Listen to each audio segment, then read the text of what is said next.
kasih. Bismillahirrahmanirrahim. Yang saya hormati Bapak Duta Besar dan Bapak Dr. Gamta Sukamta dari Komisi 1 dan dua narasumber lainnya, yakni Dr. Yon dan Mas Lili.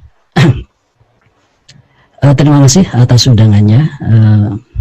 Mungkin sebelum saya memberikan gambaran apa yang seharusnya kita hendak lakukan atau kita inginkan dalam konteks kita sebagai sebuah bangsa, akan saya beri sedikit gambaran bahwa kurang lebih kalau melihat peta dunia Islam dalam relasinya dengan Israel, saya kira mungkin ada 3 pola.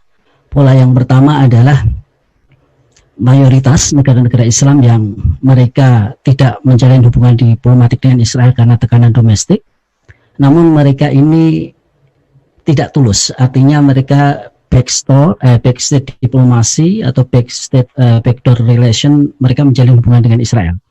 Dan banyak negara-negara Muslim yang semodel itu. Kemudian yang kedua adalah negara Muslim yang tidak menjalin hubungan diplomatik dengan Israel karena suatu pandangan politik, dan mereka tidak menjalin hubungan backstage diplomasi dengan Israel. Atau mungkin bisa kita katakan bahwa mereka tulus di dalam menentang Israel. Kemudian yang ketiga adalah negara Muslim yang jumlahnya ini sedikit menjalin hubungan diplomatik dengan Israel karena kepentingan domestik. Kemudian kalau kita berbicara tentang posisi Uni Emirat Arab, kemudian negara-negara Arab, mereka ini adalah negara yang sebenarnya sangat berkepentingan di dalam berhadapan dengan Israel karena 2 isu. Yang pertama adalah isu etnisitas, mereka sama-sama Arab, dan kebetulan faktanya wilayah Palestina yang mayoritas Arab dijajah oleh Israel. Kemudian yang kedua adalah mereka negara yang secara geostrategis berhadapan dengan Israel dan berkepentingan dengan Israel, yang kemudian memang repotnya pada konteks sekarang ini mereka beralih haluan. Mereka pada awalnya adalah negara-negara yang tidak menjalin hubungan diplomatik Israel, namun mereka tidak tulus, dan mereka sekarang ini termasuk Uni Emirat Arab dan mungkin juga nanti akan diikuti oleh negara-negara teluk yang lainnya, sedang mendeklarasikan dan menselebrasikan penormalisasi hubungan diplomatik dengan Israel. Ini dalam pandangan kita di dunia Islam, saya kira ada 2 hal penting yang bisa kita sampaikan. Yang pertama adalah bahwa telah terjadi apa yang kita sebut sebagai pergeseran pandangan pan-Arabisme yang mengemuka pada dekade-dekade yang lalu menjadi pandangan yang etnosentris nasionalisme, yang nasionalisme yang etnosentris, yang bisa ditandai bahwa kemudian kepentingan Arab direduksi oleh kepentingan etnik, kepentingan dinasti, dan kepentingan kelompok kabilah. Itu yang saya kira kemudian terjadi. Sekarang yang menjadi kepentingan kita itu seperti apa? Dalam hemat saya, apa yang menjadi geostrategis Arab ketika berhadapan dengan Israel sekarang sudah tidak ada, karena Arab sekarang memposisikan sebagai sahabat Israel. Berarti ini kemudian tadi sebagaimana yang telah disampaikan oleh banyak pengamat, oleh para narasumber, bahwa yang dirugikan dari apa yang mereka lakukan adalah Palestina dan umat Islam.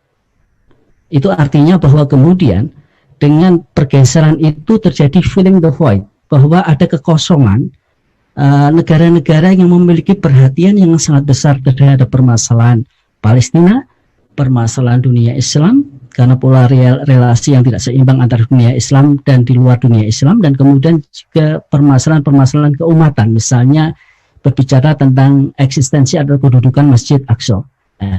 Siapa yang bisa filling the void itu, mengisi kekosongan itu? Tadi sudah disampaikan oleh semua narasumber, Indonesia lah yang bisa mengisi filling the void. Indonesia harus memindahkan posisinya dari kepedulian terhadap Palestina pada konteks periferi, pinggiran, menuju kepada konteks mainstream. Konteks mainstream itu adalah mengganti peran yang seharusnya dilakukan oleh negara Arab karena 2 kepentingan. Mereka berhubungan secara geostrategis dengan Israel, dan kemudian yang kedua, mereka ini adalah negara yang memang seharusnya peduli karena sesama bangsa Arab.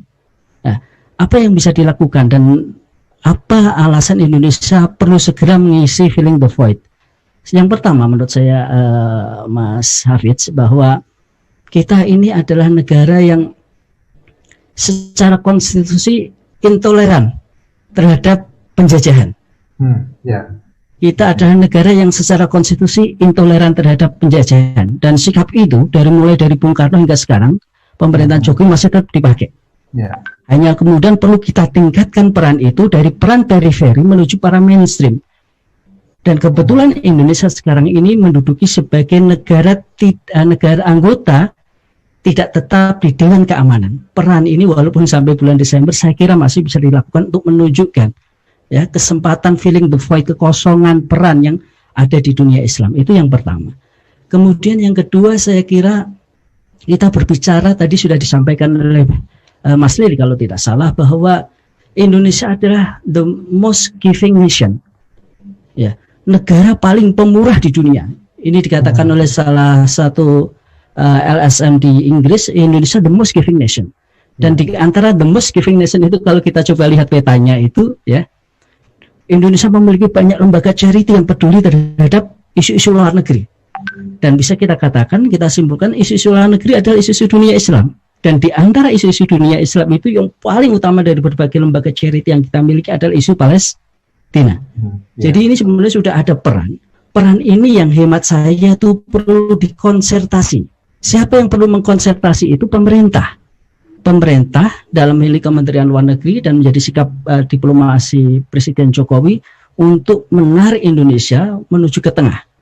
Dan yang kedua adalah konsentrasi berikutnya, menghimpun lembaga-lembaga charity ini sehingga kemudian kontribusi kemanusiaan yang mereka terhadap Palestina menjadi semakin kuat. Jadi pada aspek politik pemerintah mengambil inisiatif untuk menekan dan pada masuk ke tengah, dan kemudian mengkonsertasi lembaga-lembaga charity menjadi semakin lebih berdaya.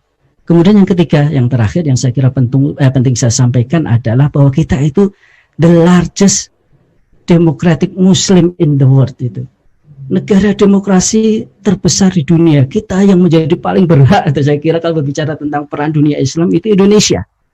Ya, kenapa ketika kita melihat Turki menonjol, seharusnya kalau dalam perspektif pribadi Indonesia lebih punya kepentingan itu, karena Turki hanya penduduknya 80 juta, kita 270 juta. Sekarang dunia menunggu apa yang bisa dilakukan oleh 270 juta Muslim, atau mungkin 230 jutanya, atas kontribusi penting di dalam rangka menciptakan perdamaian di dunia berdasarkan pada keadilan. Saya kira begitu, Mas, yang bisa saya sampaikan. Terima kasih.